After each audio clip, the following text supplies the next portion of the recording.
Good morning, everybody. Jer here with another Wild Woman Wisdom. So I had quite the morning already. I was at the dealership and I had to get the steering panel fixed in my car, which needed the whole thing to be replaced. Initially, when I went in, they said that it was going to take 3 hours, so I had all of my work ready and set up there. That the dealership would have needs to keep my car until tomorrow. So here I am, ready to work, and things are all good. And then here they tell me that it needs to be there till tomorrow. And then they take me to another place to rent a vehicle. And of course, because I wasn't prepared to have to leave my car there all day, I didn't bring my ID or my credit cards or anything. So here I am at a dealership, no car, no ID, no credit card, no nothing. And I'm just like, okay, great, this is awesome. So I mean, this is really good, because how many times in our lives have we had to deal with the unexpected and things have been thrown our way, and it's always kind of like, why me, God, why me, right? So I'm sitting here thinking, I have two choices here. It's to be mad and just to get all riled up and kind of get in my feelings as to all of the ways things are wrong with the world and why things don't work out the way that I want them to.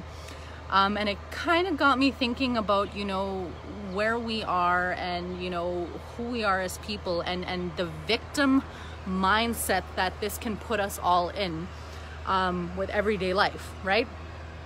And so it got me thinking about how many times in my life have I let my victimhood mindset control me and make me act all crazy and bonkers in any situation where things didn't go the way that I wanted them, or the way things I wanted them to roll out for me, right? And I mean, how many of you guys can relate? Hey, Nathan, Cheryl, how many times, or how many of you can relate to, things happening and they don't work out the way that they were supposed to, and then we go down this rabbit hole of like, why me? Nothing ever works out for me. I don't have enough money. I'm not skinny enough. I don't have that relationship that I want. He never appreciates me, or she is always this or always that, right? Like, how many times do we do that? And if you think about how your body feels in that time, like, where do you notice sensations? Do you notice feelings or like heaviness in any areas of your body? Like, even me right now speaking about this, I can feel tension in my neck. I can feel, like anger and like this spewing of stuff that's kind of going on in my body. And, if I instead just decided to be like, you know what, this is just a day where I didn't need my vehicle. This is just a day when I am at the mercy of other people and kindness, and putting myself in a position to be able to ask for what it is that I actually need, right? So what ended up happening was I just asked, hey Terrence, hey Leo, that if I could just, get a ride to my mom's place, which was just over here. And luckily for me, I had all my work stuff. So it's easy for me to be able to pick up and to be able to get the work done that I still need to have done, and to be able to serve you guys. But, this is a bigger thing, which is victimization. So not only do we put ourselves in positions where we can feel at the mercy of life and God and the government and money and all of these different things. And the reality is that we actually have the choice of how we are going to react in those situations, right? Is it like, okay, well, this is happening for me because whatever the situation was, I wasn't supposed to have my car today. I wasn't supposed to have, whatever it was that what I thought I was supposed to be doing. It's putting yourself in the mercy of whatever is happening for you to experience something that you may not have allowed yourself to experience in the first place, right?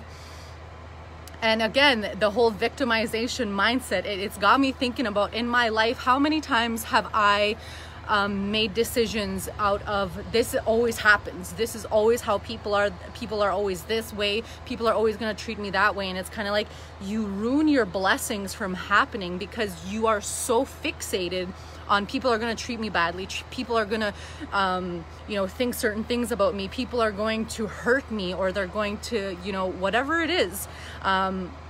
I speak a lot about being Indigenous because of course that's my identity in this lifetime.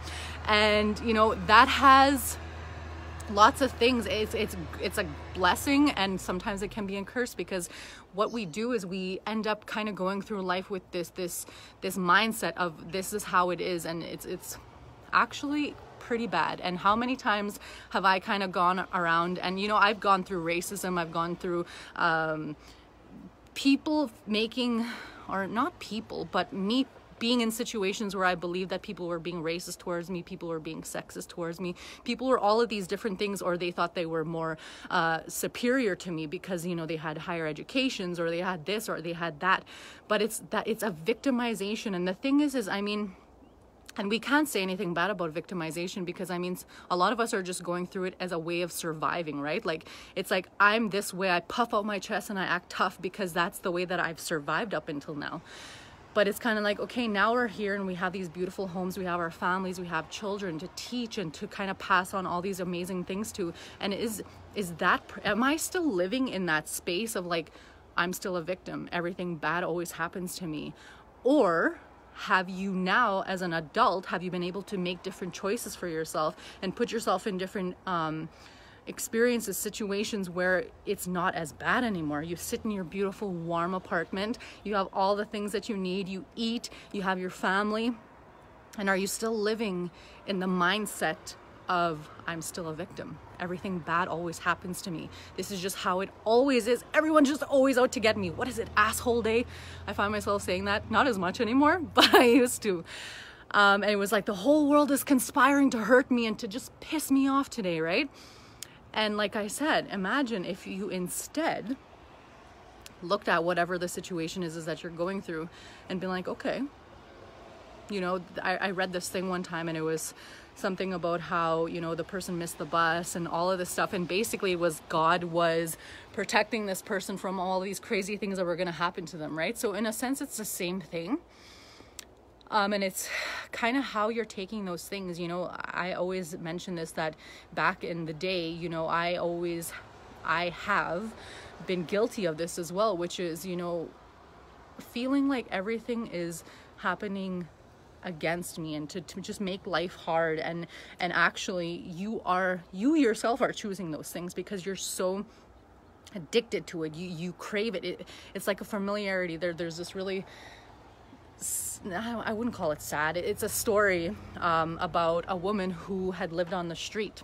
And so she, you know, got clean. She cleaned up her life. And then eventually she got a house and she was comfortable and happy. And then she ends up passing away. So it's kind of like, what is that all about, right? So it's because victims or you know, people who have trauma and grief and all of those different things, when they're living in that environment, it's safe, it's comfortable. That's what I've always known.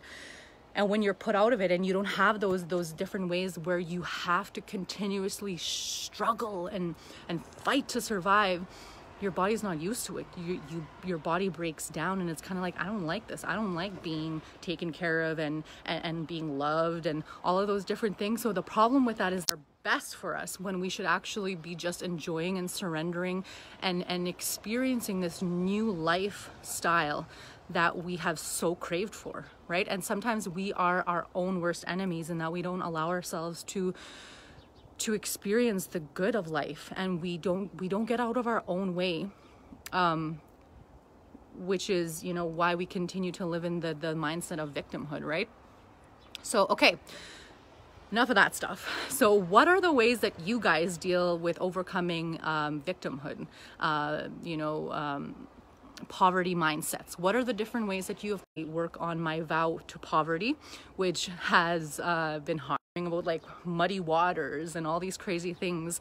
And you know, it's a real thing. It's like a job. You know, you go to work every single day, you put the hours in and you get progress, you do things. It's the same thing with you, like mastering yourself. It's a tough job.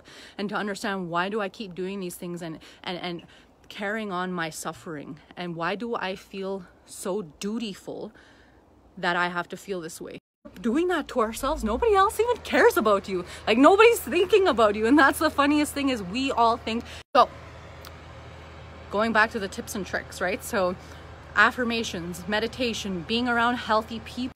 Like, be there for people, do things that are making you feel like you are in service and you're fulfilling your purpose again. Because I mean, the thing is we're all gifted. We all have amazing things to offer the world. And if you were to get out of your own way, I guess my challenge today is going to be, how can you get out of your own way and look at, where am I holding on to this identity of a victim? Where in my life am I carrying this on, and where am I passing this on, and where am I creating this to be, this illusion to be a reality in my life? So that's my challenge today, is to look at that.